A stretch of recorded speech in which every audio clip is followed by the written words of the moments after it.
first the class conference, so I'm enjoying a lot of good networking, and I think the most important part is understanding the different challenges across the different countries in Europe. So it's been really eye-opening for me to understand how continental Europe actually looks up to student accommodation in the UK, almost in the same way that the UK is currently looking up to the accommodation in the US. So a lot of things to think about. In the UK, we see ourselves as having still a shortage of supply, but when you look in Europe, that shortage is so much greater that I find it really challenging for universities to actually provide their experience before the students actually arrive, especially when you're thinking about international students and their whole journey. It makes it really difficult for them to have that good first impression.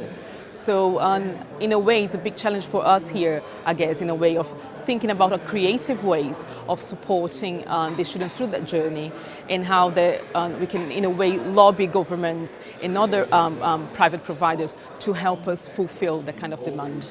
I always say you can't think about anything else if you don't have a safe place to sleep in.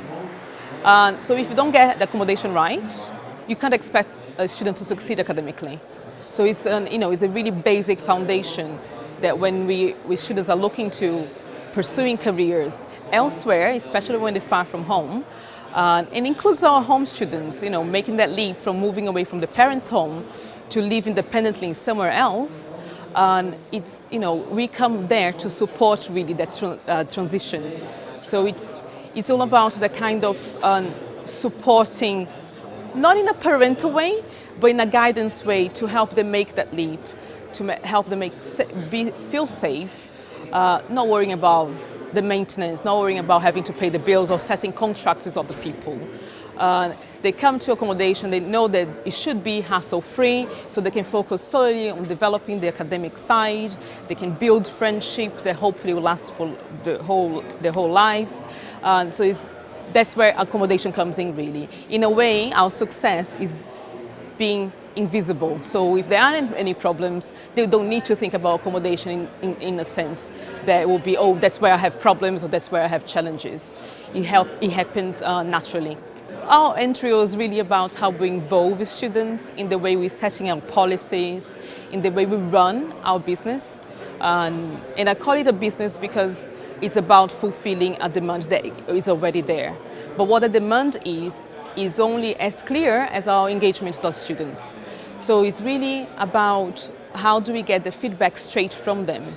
So we have the students that are very vocal, and we always listen and try and act on those bits of feedback. But our key secret, in a way, is to tap into those students that don't really engage with us. So the students that are fairly happy, but we can make a progress there and make them happier.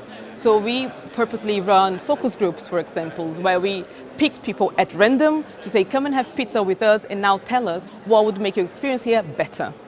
That's how we address rent and affordability 2 years ago.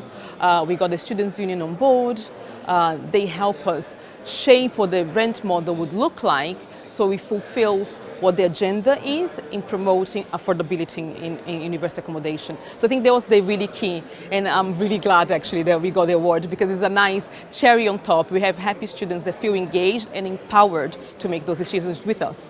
And again, so much of seeing the different challenges in different countries has helped me in a way try to start thinking about what the challenge might be for us in the next 3 to 5 years.